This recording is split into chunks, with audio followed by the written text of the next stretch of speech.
প্রিয় দর্শক, আসসালামু আলাইকুম। আজকের ভিডিওতে আমি খুবই গুরুত্বপূর্ণ একটা ব্যাপারে আপনাদের দৃষ্টি আকর্ষণ করতে চাই এবং এই ব্যাপারটির সাথে আমার ব্যক্তিগত কিছু অভিজ্ঞতাও জড়িত। ফ্যাসিস্ট আওয়ামী লীগের বিরুদ্ধে সোচ্চার ভূমিকা রাখা এই আমি একজন প্রবাসী সাংবাদিক হলেও আওয়ামী লীগের আমলে আমি প্রায় ৮ বার বাংলাদেশে গিয়েছিলাম। এমনকি ২০১৮-এর রাতের ভোটের নির্বাচনের পর ডক্টর আসিফ নজরুল যখন মিডিয়াতে নিষিদ্ধ ছিলেন, তখনও আমি বাংলাদেশে গিয়েছিলাম এবং ডক্টর আসিফ নজরুলের একটি সাক্ষাৎকার নিয়ে বাংলাদেশে অবস্থান করার সময় সেটি প্রচার করেছিলাম।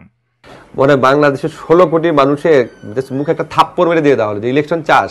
দেখ, একটা রাষ্ট্রীয় মানে কি বলবো আপনাকে, যে এখন একটা শব্দ বলতে যাচ্ছিলাম, এটা বলার সাহস আমার নাই। কি ইলেকশন হয়েছে উই নো দ্যাট, বাংলাদেশের প্রতিটা মানুষ জানে। তো প্রিয় দর্শক, আওয়ামী লীগের হুমকি ধামকি অথবা এয়ারপোর্টে গেলে আমাকে যে হয়রানি করা হতো, এগুলো উপেক্ষা করেই কিন্তু আমি বাংলাদেশে যাতায়াত করতাম। কিন্তু আমার বাংলাদেশে এই যাতায়াত করার যে রাস্তা, এটি বন্ধ করে দিয়েছিল যেই সাংবাদিক নামধারী আওয়ামী দুর্বৃত্ত, তার নাম আলমগীর অপু, যাকে হয়তো আপনারা স্ক্রিনে এই মুহূর্তে দেখতে পাচ্ছেন। এই ব্যক্তি একটি অনলাইন টিভি, সি প্লাস নামের একটি অনলাইন টিভি, এটির কর্ণধার। চট্টগ্রামের বাসিন্দা এই মানুষটি তৎকালীন তথ্যমন্ত্রী হাসান মাহমুদের অত্যন্ত ঘনিষ্ঠ একজন মানুষ ছিলেন এবং হাসান মাহমুদও তার কথায় মারাত্মক প্রভাবিত হতো এবং হাসান মাহমুদকে পায়ে ধরে এই ব্যক্তি সালামও করত। তো প্রিয় দর্শক, হাসান মাহমুদের ঘনিষ্ঠ এই আলমগীর অপু নাগরিক টিভিতে যখন আমি হাসান মাহমুদকে এক্সপোজ করে একটি ভিডিও প্রচার করেছিলাম, তারপর থেকেই তিনি হাসান মাহমুদকে বাধ্য করেন আমার বিরুদ্ধে একটি মামলা দায়ের করার জন্য এবং হাসান মাহমুদ তার কথায় প্রভাবিত হয়ে আমার বিরুদ্ধে মামলা করেছিলেন এবং এই মামলাটির পরেই মূলত আমাকে এয়ারপোর্ট কেন্দ্রিক আমার যে সোর্সগুলো রয়েছে তারা জানায় যে আমি বাংলাদেশে প্রবেশ করা মাত্রই আমাকে নাকি এয়ারপোর্ট থেকে গ্রেপ্তার করা হবে। মূলত এ কারণেই এরপর থেকে আমি আর বাংলাদেশে যাতায়াত করিনি। তো প্রিয় দর্শক, আওয়ামী লীগের সুবিধাভোগী এই আলমগীর অপু বর্তমানে বহাল তবিয়তে আছে। এই ব্যক্তি কত বড় আওয়ামী লীগের সুবিধাভোগী ছিল সেটা তার বিভিন্ন সময়ে ফেসবুকে আপলোড করা ছবিগুলো থেকেই কিন্তু টের পাওয়া যায়। তার মতো চাটুকারকে আমরা দেখেছি হাসান মাহমুদকে পায়ে ধরে সালাম করতে। তার মতো চাটুকারকে আমরা দেখেছি শেখ হাসিনার সাথে ছবি তুলতে। এমনকি আমরা দেখেছি যে শেখ হাসিনার বোন শেখ রেহানাকে সে পরামর্শ দিচ্ছে, এমন ছবিও কিন্তু সে তার নিজের ব্যক্তিগত ফেসবুকে আপলোড করেছিল। তাছাড়া সে হাসিনার যে প্রেস উইংয়ের হাসান জাহিদ তুষার, তার সাথেও কিন্তু ছবি তুলে সেটা ফেসবুকে আপলোড করে জাহির করেছিল যে শেখ হাসিনার প্রেস উইংয়ের সদস্যদেরকে সে কতটা নিয়ন্ত্রণ করে। তো এভাবে নিজের যে একটা হ্যাডম, সেটা কিন্তু সে তার ফেসবুকে আপলোডের মাধ্যমে জাহির করত। কিন্তু পরবর্তীতে যেটা হয় যে ৫ আগস্টের পর এই মহাবাটপার তার এই সবগুলো ছবিই কিন্তু সে ফেসবুক থেকে ডিলিট করে দেয়।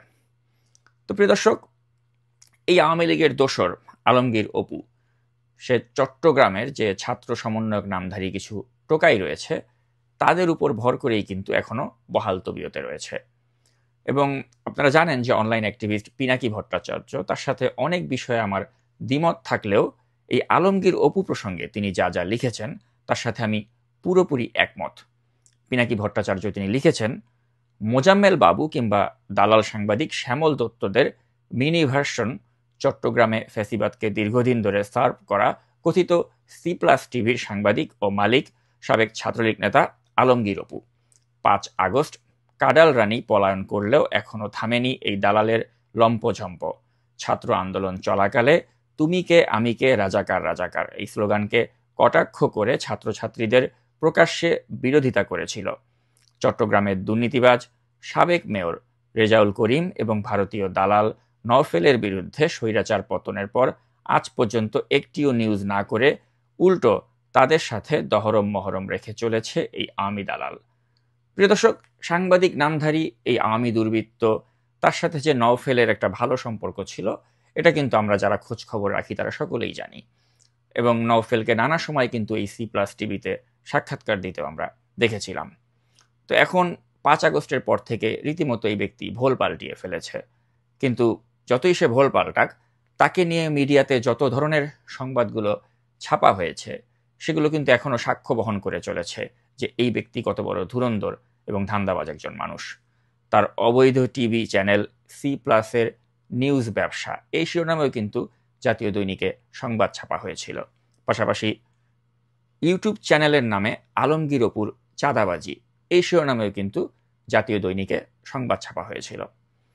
তো সবকিছু মিলে প্রিয় দর্শক, আমি জানি যে এই ব্যক্তি মহাপ্রতারক হোক, মহাবাটপার হোক, আওয়ামী লীগের দোসর হোক, যত কিছু হোক না কেন, এই ডক্টর ইউনূসের এই ধ্বজভঙ্গ সরকার তারা কিন্তু তাকে কিছুই করবে না, কারণ সে ইতিমধ্যেই এই সরকারের ভেতরে কিছু লোকজনকে এবং সমন্বয়ক নামধারী কিছু টোকাইকে ম্যানেজ করে ফেলেছে।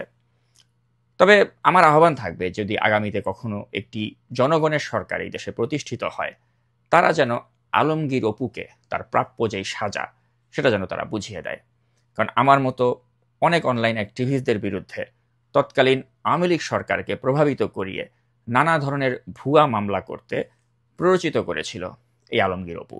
তাই অবশ্যই এই মহাবাটপার এবং ধান্দাবাজকে বিচারের মুখোমুখি করে কঠিন সাজা দিতে হবে। প্রিয় দর্শক, এতক্ষণ আমার এই ভিডিওটি দেখার জন্য আপনাদেরকে অসংখ্য ধন্যবাদ জানিয়ে আজকের মতো বিদায় নিচ্ছি। আল্লাহ হাফেজ।